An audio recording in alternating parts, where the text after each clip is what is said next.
Marcus Bennett was a man of immense talent and unyielding passion, but his life was anything but easy. A self-taught painter from a humble neighborhood, Marcus had always seen the world differently. Where others saw mundane city streets, he saw a symphony of colors and stories waiting to be told. Art had been his refuge from life's challenges, a means to express his struggles, dreams, and the beauty he found in everyday moments.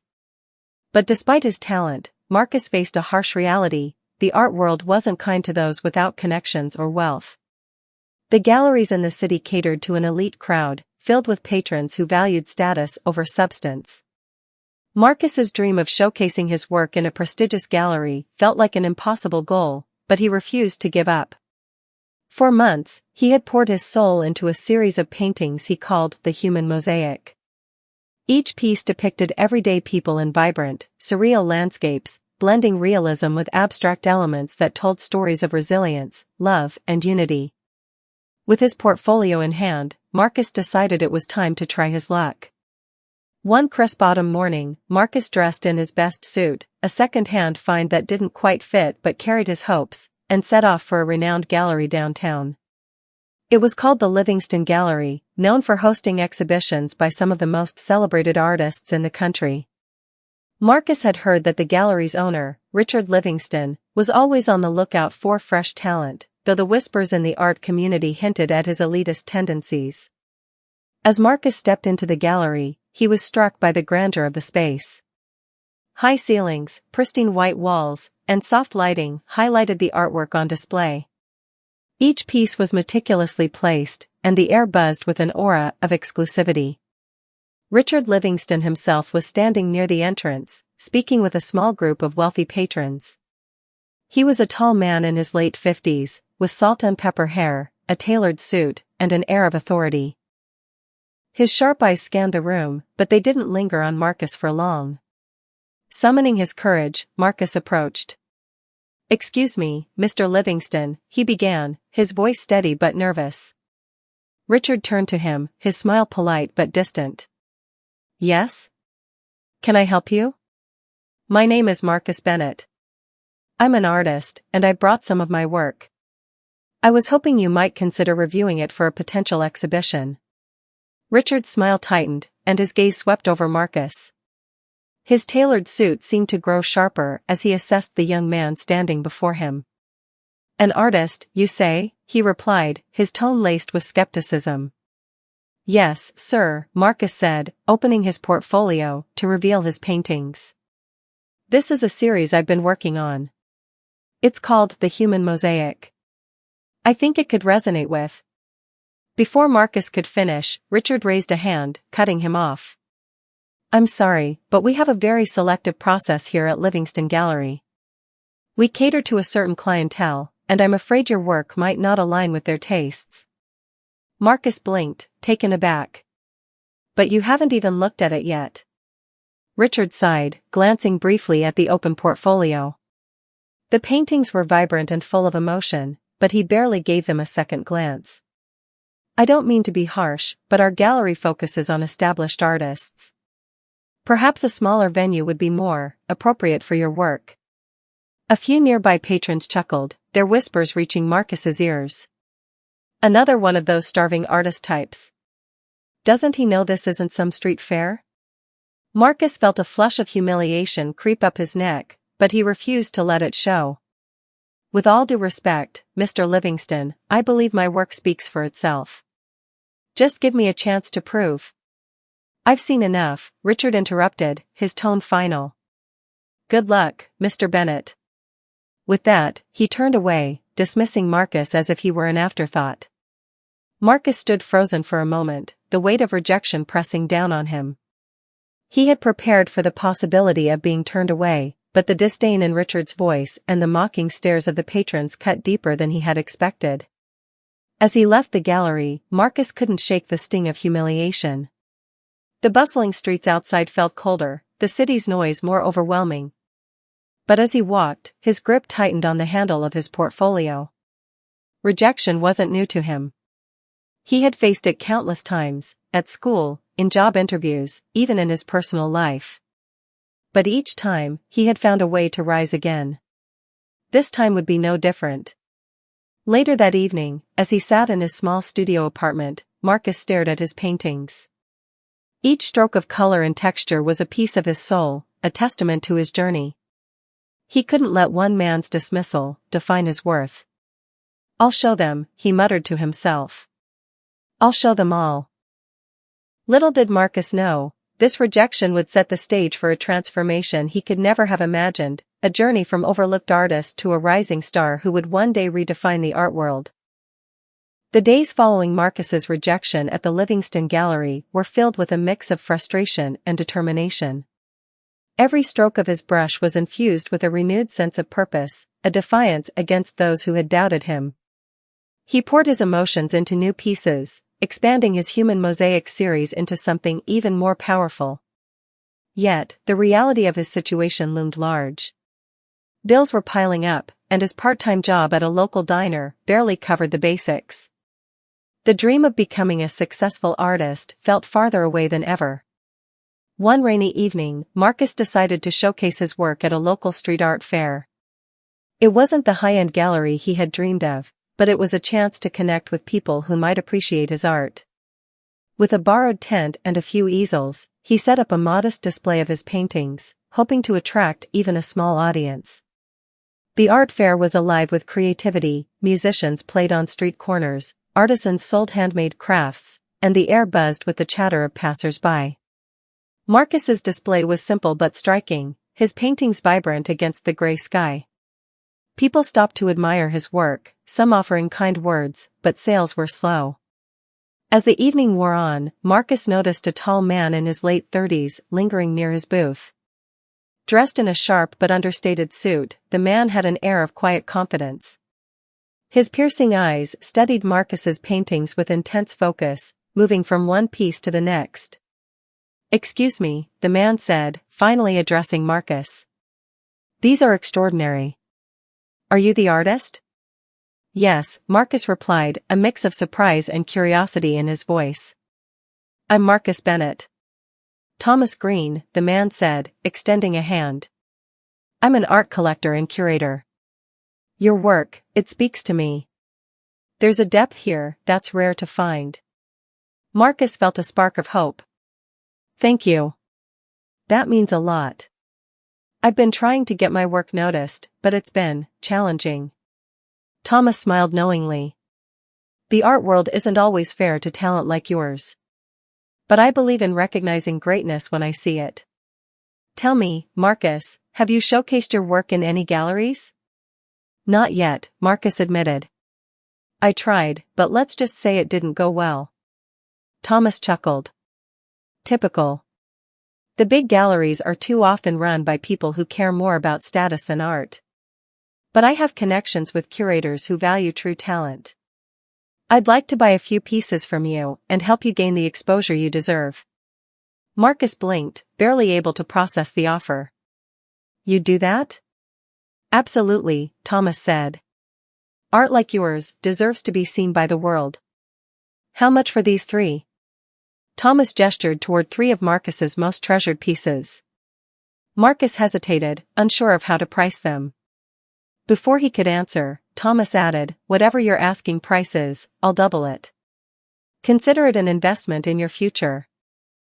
The shock was almost too much for Marcus to handle. He named a modest price, and true to his word, Thomas doubled it without hesitation. The transaction felt surreal. Marcus had never sold more than a few small pieces before, and now a stranger was treating his work as if it were priceless. But Thomas wasn't finished. "I'd like to do more than just buy your work," he said. "There's an upcoming exhibition in a few weeks, one that features emerging artists. I can arrange for your paintings to be showcased there. It's a chance to get your name out and attract serious buyers and critics." Marcus's heart raced. "That sounds incredible, but why are you helping me?" Thomas's smile softened. "Because I've been where you are. I started with nothing, trying to break into a world that seemed determined to shut me out. Someone believed in me when no one else did, and it changed my life. Now, I make it a point to pay it forward." For the first time in what felt like ages, Marcus allowed himself to feel genuine hope. "Thank you," he said, his voice thick with emotion. "I won't let you down." Over the next few weeks, Marcus worked tirelessly to prepare for the exhibition. Thomas's support gave him access to resources he had never dreamed of: professional framing for his paintings, marketing materials, and even a spot in a glossy catalog that would be distributed to attendees. The night of the exhibition arrived, and Marcus found himself standing in a sleek gallery filled with art lovers, critics, and collectors. His paintings were displayed prominently, each one illuminated to highlight its vibrant colors and intricate details. As people gathered around his work, murmuring with admiration, Marcus felt a sense of validation he had never experienced before. Thomas stood by his side, offering encouragement and introducing him to influential figures in the art world. By the end of the evening, Marcus had sold several pieces at prices he had never imagined possible. More importantly, he had made a name for himself as an artist to watch. That night, as Marcus returned home, he couldn't stop smiling. For the first time, he felt like his dreams were within reach. And though he didn't know it yet, this was only the beginning of a journey that would change his life, and the art world, forever. The buzz from the exhibition was like wildfire. Marcus's Human Mosaic series captured the attention of critics, collectors, and art lovers alike. Articles in local art magazines praised his innovative style and the raw emotion his paintings evoked. Some even compared his work to the great masters of surrealism and modern expressionism, describing it as a bridge between the struggles of the individual and the collective beauty of humanity. Offers began to pour in. Collectors wanted to buy his paintings, curators invited him to showcase his work in their galleries, and journalists sought interviews. For Marcus, it was both exhilarating and surreal. Just weeks ago, he had been mocked and dismissed by the likes of Richard Livingston. Now, his name was being spoken alongside some of the most exciting contemporary artists in the city. One afternoon, as Marcus was organizing his studio, Thomas Green stopped by with a stack of documents and a wide grin. "You, my friend, are officially on the map," Thomas said, placing the papers on the table. "What's this?" Marcus asked, leafing through the pages. "Contracts, offers, and proposals. Several galleries are interested in featuring your work, not just here, but in other cities. Oh, and a private collector from Paris wants to commission a custom piece. Big money." Marcus's jaw dropped. "Paris? Are you serious?" "Dead serious," Thomas said. "This is just the beginning. Your talent has struck a chord, Marcus. People see your work and feel something. That's rare, and it's why you're going to go far." Despite the whirlwind of success, Marcus remained grounded. He knew that fame could be fleeting, and he was determined to stay true to his vision. Each new opportunity felt like a validation of the years he had spent honing his craft, the sacrifices he had made, and the rejections he had endured. A show of his own.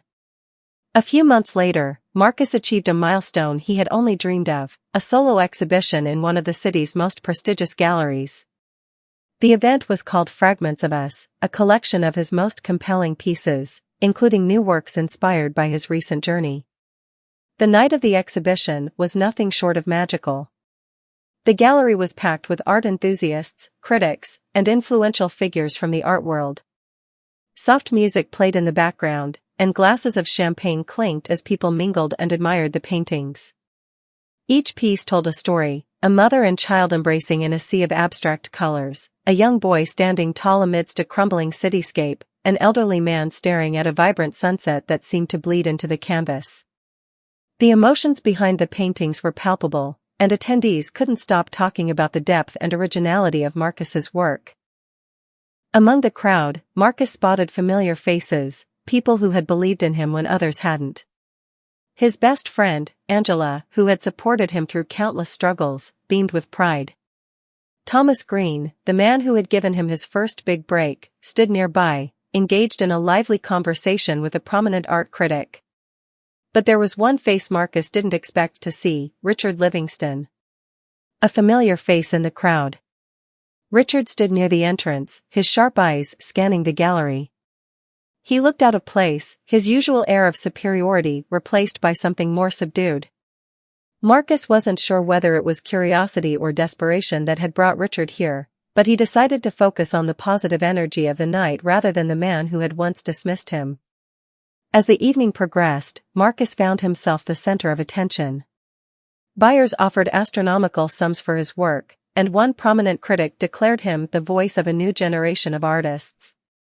It was a dream come true, and yet Marcus remained humble, thanking everyone who came to support him. At the end of the night, as the crowd began to thin, Richard approached him. "Mr. Bennett," Richard said, his tone cautious but polite. "Congratulations on your success. Your work is remarkable." Marcus raised an eyebrow, surprised by the compliment. "Thank you, Mr. Livingston. I appreciate that." Richard hesitated, as if searching for the right words. "I must admit, I underestimated you. Your talent is undeniable, and I regret not seeing it sooner." Marcus studied the man who had once mocked him. Richard's expression was sincere, but there was also a hint of regret in his eyes. For a moment, Marcus considered brushing him off, giving him a taste of the dismissal he had endured. But he chose a different path. "People make mistakes," Marcus said calmly. "What matters is how we learn from them." Richard nodded, seemingly relieved by Marcus's graciousness. "If you ever want to collaborate or showcase your work at my gallery, the offer stands. My door is always open." Marcus smiled faintly. "Thank you, but I found a better way to share my art. I'm building something of my own now. A rising star." By the end of the year, Marcus was a household name in the art world. His paintings were featured in international exhibitions, and his story inspired countless others. The young artist who had once been dismissed and mocked was now celebrated for his brilliance and resilience.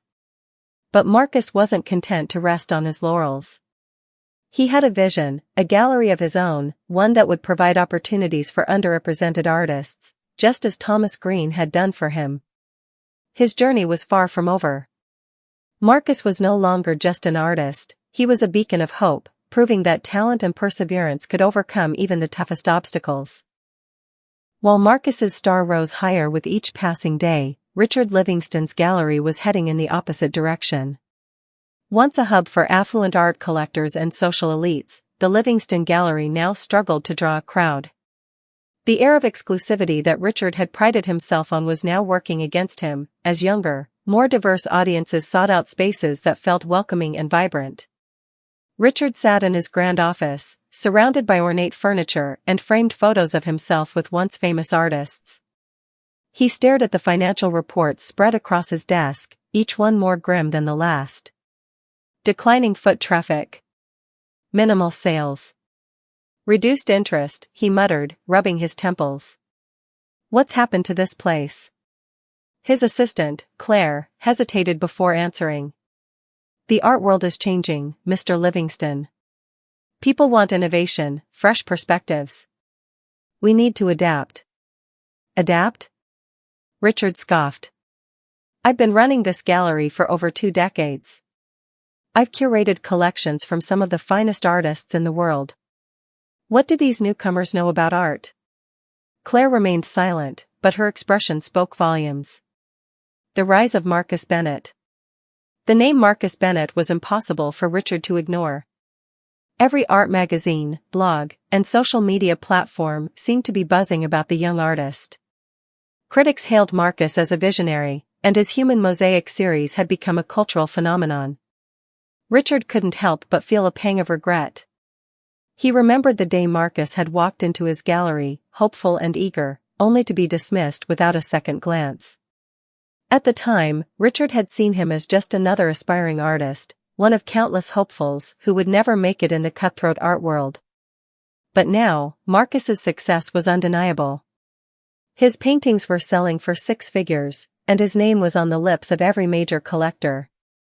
Richard had underestimated him, and it was costing him dearly. Desperation sets in. In an attempt to revive his struggling gallery, Richard began reaching out to new artists, hoping to find the next big name.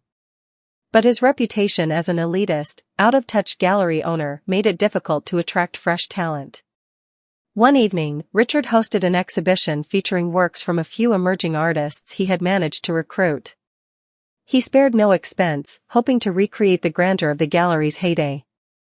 But the turnout was underwhelming, and the few attendees who did show up seemed more interested in comparing the event to Marcus Bennett's latest exhibition. "Marcus Bennett this, Marcus Bennett that," Richard overheard one guest say. "I heard he's opening his own gallery soon. Now that's going to be something worth seeing." The words stung, but they also planted a seed of curiosity. Richard couldn't shake the thought of Marcus. How had the young artist managed to achieve such meteoric success? A humbling realization. Late one night, Richard sat alone in the gallery, staring at a painting that hung on the wall, a remnant of the days when his gallery had been the pinnacle of the art world. He thought about the choices he had made, the opportunities he had dismissed, and the people he had overlooked. He pulled out his laptop and began researching Marcus's work. The more he learned, the more he realized just how wrong he had been. Marcus's art wasn't just technically brilliant, it was deeply emotional, resonating with people from all walks of life. Richard leaned back in his chair, the weight of his mistakes settling heavily on his shoulders. He had spent so much time chasing prestige and status that he had lost sight of what truly mattered, the art itself. A glimmer of hope. Determined to turn things around, Richard decided to attend Marcus's next exhibition. He hoped to learn from the young artist's success and perhaps find a way to rekindle his own passion for the art world. As he prepared for the event, Richard couldn't help but wonder how Marcus would react to seeing him. Would he remember the rejection? Would he hold a grudge? Richard knew one thing for certain: he couldn't afford to let his pride stand in the way any longer. If he wanted to save his gallery and his reputation, he needed to start by acknowledging his mistakes. With a mixture of hope and trepidation, Richard stepped out into the night, ready to face the man whose art had reshaped the world, and whose journey might just reshape his own. Marcus's next exhibition was the talk of the city. Titled Resilience, the collection featured new works that delved deeper into his personal experiences and the broader themes of triumph over adversity. The gallery hosting the event was filled to capacity, with a line of attendees stretching down the block. Critics, collectors, and even celebrities had come to witness the next chapter of Marcus Bennett's meteoric rise. Among the sea of excited visitors was Richard Livingston. He entered the gallery quietly, trying not to draw attention to himself. The last thing he wanted was for anyone to recognize him as the once prominent gallery owner now struggling to stay afloat. Richard kept to the edges of the crowd, taking in the vibrant energy of the room. Each painting seemed to pulse with life, capturing moments of strength, hope, and determination. As he moved closer to one particular piece, he found himself mesmerized by its raw beauty. The painting depicted a young artist standing before a vast, swirling canvas. The figure's expression was a mix of defiance and vulnerability, as though daring the world to dismiss him. The piece was titled The Unseen Visionary. Richard stared at the painting for a long moment, a lump forming in his throat. He couldn't help but see the parallels between the figure on the canvas and Marcus himself. The moment of revelation. While Richard was lost in thought, Marcus noticed him from across the room. Dressed in his usual sharp suit, Richard looked out of place amidst the eclectic mix of artists and admirers. Marcus was surprised to see him there, but decided to let the encounter unfold naturally. As Richard turned away from the painting, he found himself face to face with Marcus. "Mr. Livingston," Marcus said, his tone neutral but polite. "I didn't expect to see you here." Richard hesitated, searching for the right words. "Marcus, or should I say Mr. Bennett?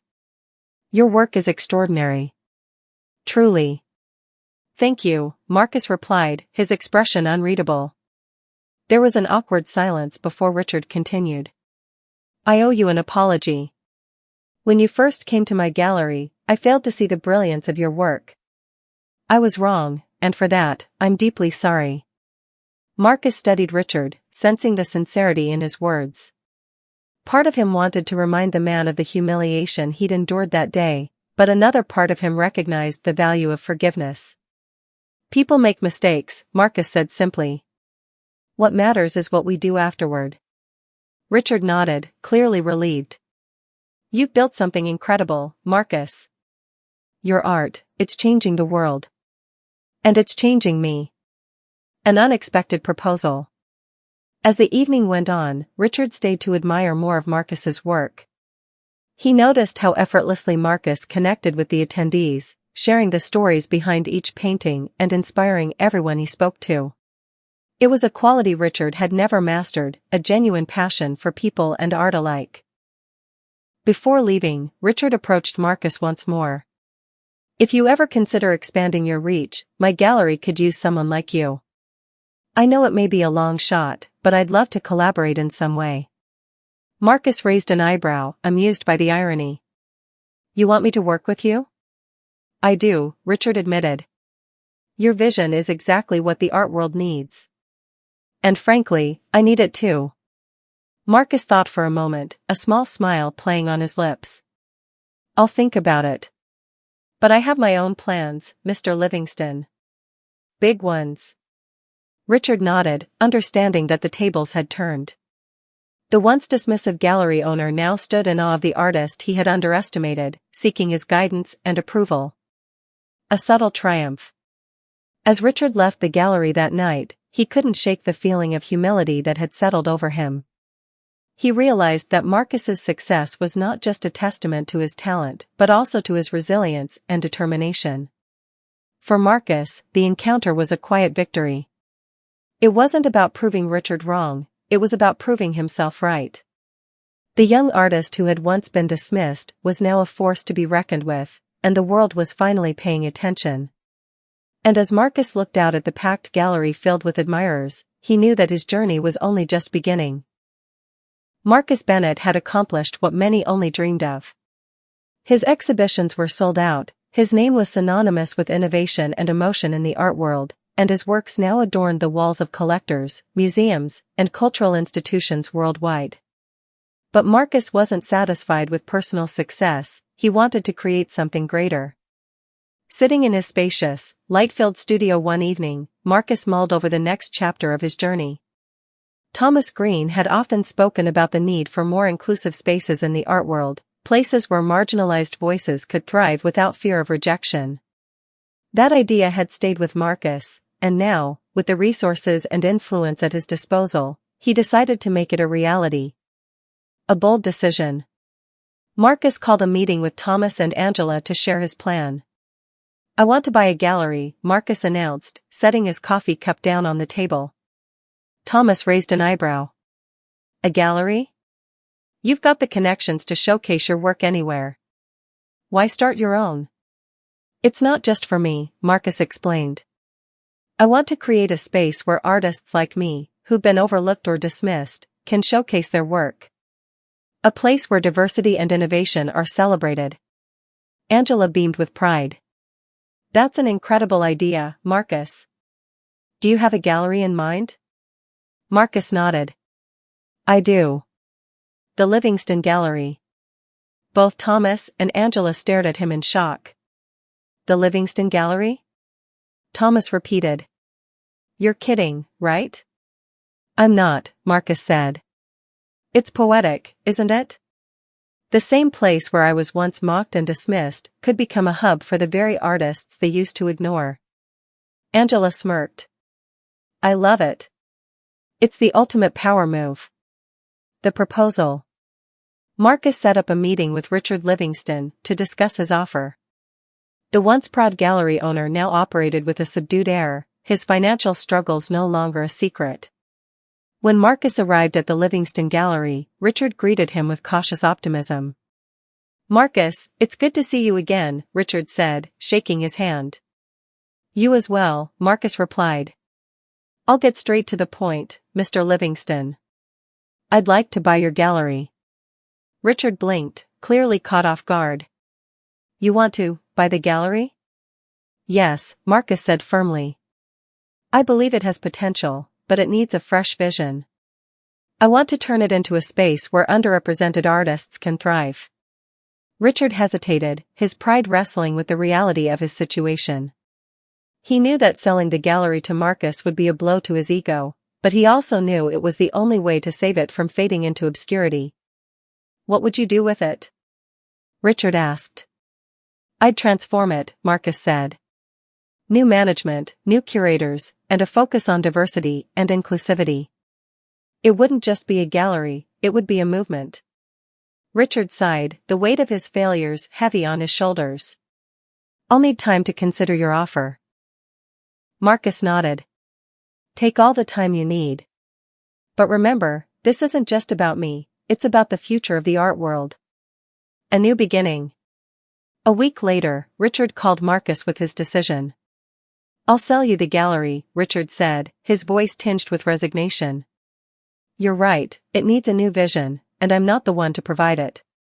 Marcus smiled. "Thank you, Mr. Livingston. I promise to honor its legacy while creating something new and meaningful."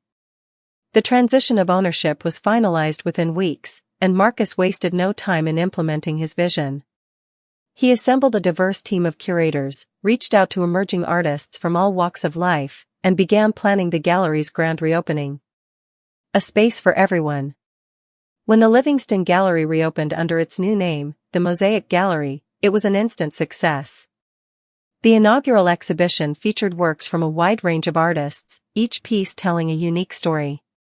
The event drew massive crowds, including critics and collectors eager to see what Marcus had created. Richard Livingston attended the opening as a guest, standing quietly in the back as he observed the bustling crowd. For the first time in years, he felt a sense of hope. While he no longer owned the gallery, he was proud to see it thriving under Marcus's leadership. As Marcus delivered a heartfelt speech about the importance of inclusivity and representation in the art world, Richard realized that selling the gallery had been the right choice. The power of transformation. Marcus's decision to buy the Livingston Gallery was more than a business move, it was a statement. It showed the world that resilience and vision could overcome prejudice and rejection.